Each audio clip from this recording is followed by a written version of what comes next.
आइए भक्तों, आज सुनते हैं हरतालिका तीज व्रत कथा। तो एक बार बोलिए प्रेम से शिव जी की जय, माता पार्वती की जय, गौरी पुत्र गणेश भगवान की जय। सूत जी कहते हैं, मंदार की माला से जिन पार्वती जी का केशपाश अलंकृत है और मुंडों की माला से जिन शिव जी की जटा अलंकृत है, जो पार्वती दिव्य वस्त्र धारण की है और जो शिव जी दिगंबर अंगे हैं, ऐसे शिव पार्वती जी तथा श्री शिव जी को प्रणाम करता हूँ। रणविक कैलाश पर्वत के शिखर पर बैठी हुई शिव पार्वती जी कहती है, हे महेश्वर, हमें कोई गुप्त व्रत या पूजन बताइए जो सब धर्मों से सरल हो, जिसमें परिश्रम भी कम पड़ना पड़े लेकिन फल अधिक मिले।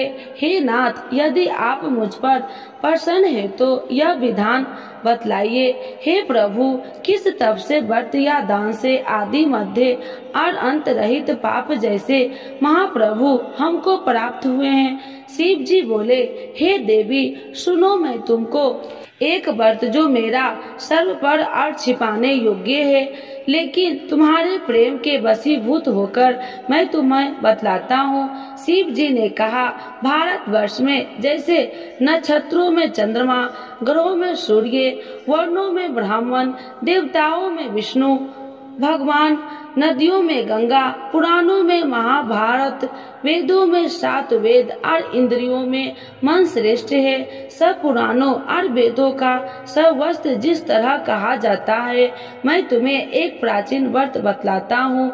एक रात मन से सुनो। जिस व्रत के प्रभाव से तुमने मेरा आधा आसन प्राप्त किया है, वह मैं तुमको बतलाऊंगा, क्योंकि तुम मेरी प्रियसी हो। भाद्रपद मास के हस्त नक्षत्र से युक्त शुक्ल पक्ष की तृतीया तिथि को उसका अनुष्ठान मात्र करने से स्त्रियां सब पापों से मुक्त हो जाती है। हे देवी, तुमने आज से बहुत दिन पहले हिमालय पर्वत पर इस व्रत को किया था, वह वृत्तांत मैं तुमसे कहूँगा। पार्वती जी ने पूछा, हे नाथ, मैंने क्यों यह व्रत किया था, यह सब आपके मुख से सुनना चाहती हूँ। उत्तर की ओर एक बड़ा रणविक और पर्वतों में श्रेष्ठ हिमाम नामक पर्वत है। उसके आसपास तरह तरह की भूमियां है, तरह तरह के वृक्ष उस पर लगे हुए हैं, नाना प्रकार के पक्षी और अनेक प्रकार के पशु उस पर निवास करते हैं। वहां पहुंचकर गंधर्वों के साथ बहुत से देवताएं सिद्ध चरण परित्रंग सवर्ता प्रसन्न में विचरण करते हैं। वहां पहुंचकर गंधर्व गाते हैं, अप्सराएं नाचती है। उस पर्वत राज के कितने ही शिखर ऐसे हैं कि जिसमें अष्टफिक रत्न वैद्य वनिक आदि की खाने भरी है। यह पर्वत ऊंचा तो इतना अधिक है कि मित्र के घर की तरह समझकर आकाश का स्पर्श किए रहता है। उसके समस्त शिखर सदैव हिम बर्फ से आच्छादित रहते हैं। गग जल की ध्वनि सदा सुनाई देती है। हे पार्वती, तुमने वाले काल में उसी पर्वत पर तपस्या की थी। 12 वर्षों तक तुम उल्टी टांग कर केवल धुआं पीकर रही। 64 वर्षों तक सूखे पत्थर खाकर रही। माघ मास में जल में बैठी रहती है और वैशाख दोपहरिया में 5 गिन तापती है। श्रावण महीने में जल बरसात तो तुम भूखी प्यासी रहकर मैदान में बैठी रहती है। तुम्हारे पिता इस तरह के कष्ट सहन को देखकर बड़ी दुखी हुए। वे चिंता में पड़ गए कि मैं अपनी कन्या किसको दूं। उसी समय नारद जी वहां आ पहुँचे। मुनि श्रेष्ठ नारद जी उस समय तुम्हें देखने गए थे। नारद जी को देखकर गिरी के अंधे पाद आसन आदि देखकर उनकी पूजा की और कहा, हे स्वामी, आप किस लिए आए? मेरा अहो भाग्य है, आपका आगमन मेरे लिए अच्छा है। नारद जी ने कहा, हे पर्वतराज सुनो, मैं भगवान विष्णु का भेजा हुआ आपके पास आया हूँ। आपको चाहिए कि यह योग्य कन्या रतन किसी योग्य वर को दे। भगवान विष्णु के समान योग्य वर ब्रह्मा, इंद्र और शिव इनमें से कोई नहीं है। इसीलिए मैं यही कहूँगा कि आप अपनी कन्या भगवान विष्णु को ही देवे। हिमवान ने कहा, भगवान विष्णु से मेरी कन्या ले रहे हैं और आप यह संदेश लेकर आए हैं, मैं तो उन्हें अपनी कन्या दूंगा। हिमवान की इतनी बात सुनकर मुनिराज नारद आकाश में विलीन हो गए। वे पीताम्बर, शंख चक्र और गदाधारी भगवान विष्णु के पास पहुँचे।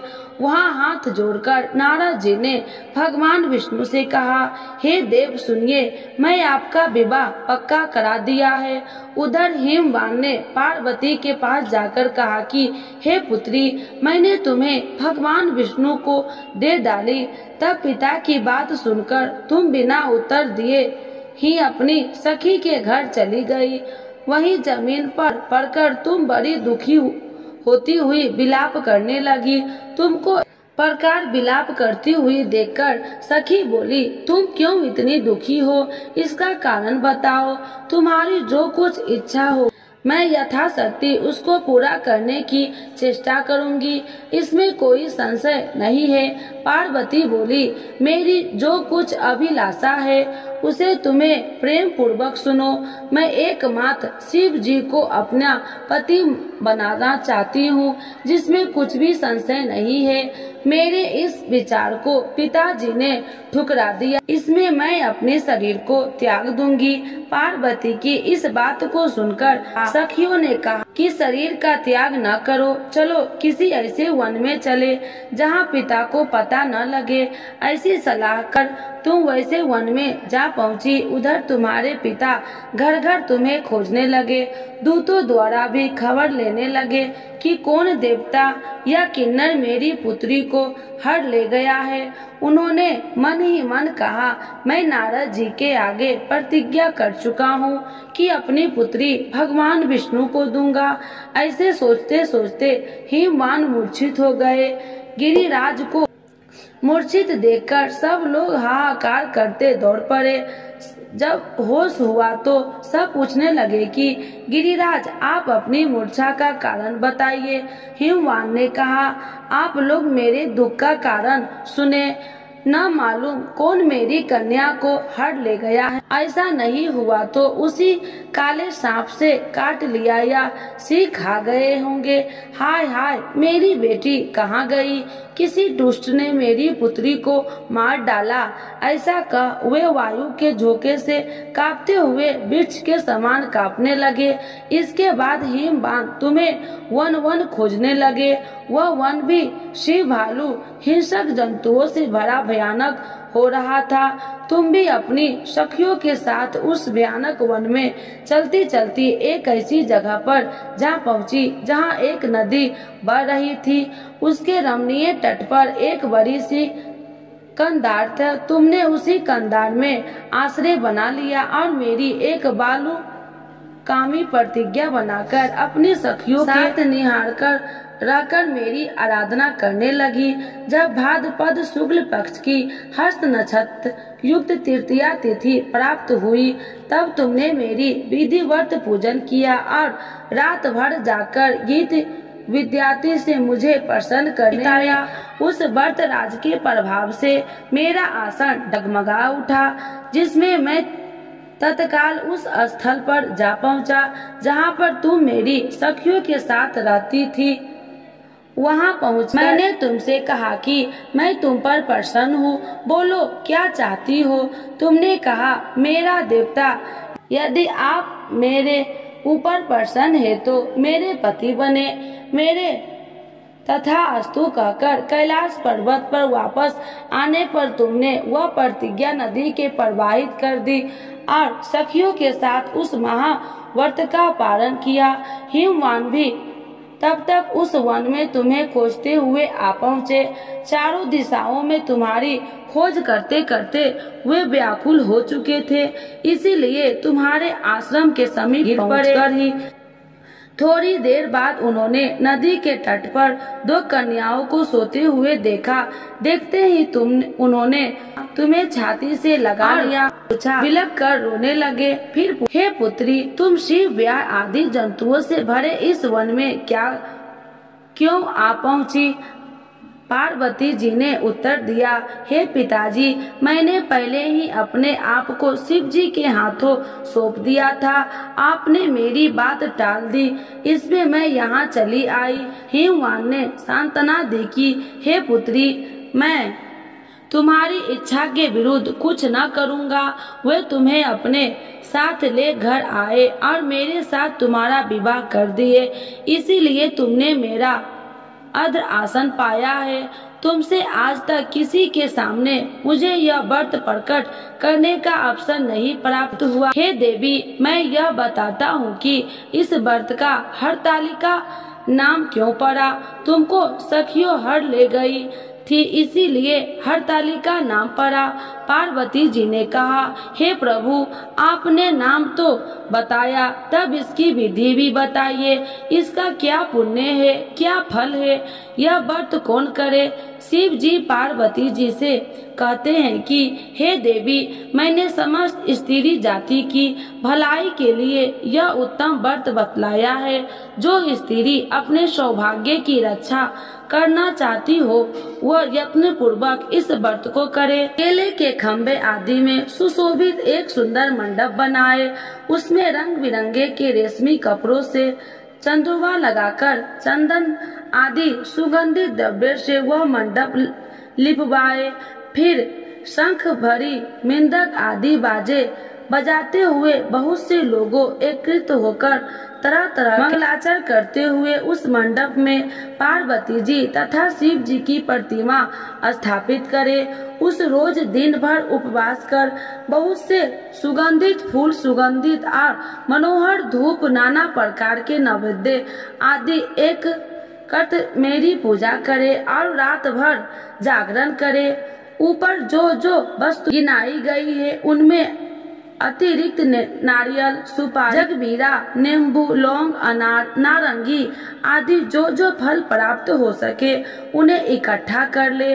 उस ऋतु में जो फल तथा फूल मिले सके विशेष रूप से रख ले। इसके बाद धूप दीप आदि से पूजन करे, प्रार्थना करे, हे शिव, शिव रूपनी, हे मंगले, हे अथो के देने वाले देवी, हे शिव रूपे आपको नमस्कार है। हे शुभ रूपे आपको सदा के लिए नमस्कार है। हे ब्रह्म रूपनी आपको नमस्कार है। हे जगदात्री आपको नमस्कार है। हे हिंसवाहिनी संसार के भय से भयभीत मुझ दिन की रक्षा करे। इस कामना को पूर्ति के लिए मैंने आपका पूजा की है। हे पार्वती, मुझे राज्य और सौभाग्य दे, मुझ पर प्रसन्न होवे। इन्हीं मंत्रों से पार्वती जी तथा शिव जी की पूजा करे। तदंतर विधि पूर्वक कथा सुने और ब्राह्मण को वस्त्र, गौ, सुवर्ण आदि दे। इस तरह एक चित्र होकर स्त्री पुरुष दोनों एक साथ पूजन करे। फिर वस्त्र आदि जो कुछ हो सका उसका संकल्प करे। हे देवी, जो स्त्री इस प्रकार पूजन करती है वह सब पापों से छूट जाती है और उसे 7 जन्मों तक सुख तथा सौभाग्य प्राप्त होता है। जो स्त्री तृतीया तिथि का व्रत न कर भक्षण करती है तो वह 7 जन्मों तक विधवा रहती है और उसको बार बार विधवा होना पड़ता है। वह सदा दरिद्र पुत्र शोक से शोकाकुल स्वभाव की, झगड़ालू, सदा दुख भोगने वाली होती है और उपवास न करने वाली स्त्री अंत में घोर नरक में जाती है। मांसाहार करने से वादित, दही खाने से बिल्ली, मिठाई खाने से चींटी और कुछ खाने से मक्खी होती है और तीज को अत्र खाने से सुकरी, फल खाने से बंदरिया, पानी पीने से जोक, दूध पीने से सांपनी, उस रोज सोने से अजगरी और पति को धोखा देने से मिर्गी होती है। इसीलिए सभी स्त्री व्रत अभ्यास करे। दूसरे दिन सुपर्ण, चांदी, तांबा अथवा बांस के पात्र में अत्र भरकर ब्राह्मण को दान दे दे और पारण करे। जो स्त्री इस प्रकार व्रत करती है वह मेरे समान पति पाती है और जब वह मरने लगती है तो तुम्हारे समान उसका रूप हो जाता है। उसे सब प्रकार के सांसारिक भोग और संयुक्त मुक्ति मिल जाती है। इस हरतालिका तीज की व्रत कथा मात्र सुन लेने से प्राणी को 1000 अश्वमेध और सैकड़ों वाजपेयी यज्ञ कराने का फल प्राप्त होता है। हे देवी, मैंने यह सब व्रतों में उत्तम व्रत बतलाया जिसके करने से प्राणी सब पापों से छूट जाता है, इसमें कुछ भी संशय नहीं है। तो एक बार बोलिए प्रेम से शिव जी की जय, माता पार्वती की जय, गौरी पुत्र गणेश भगवान की जय।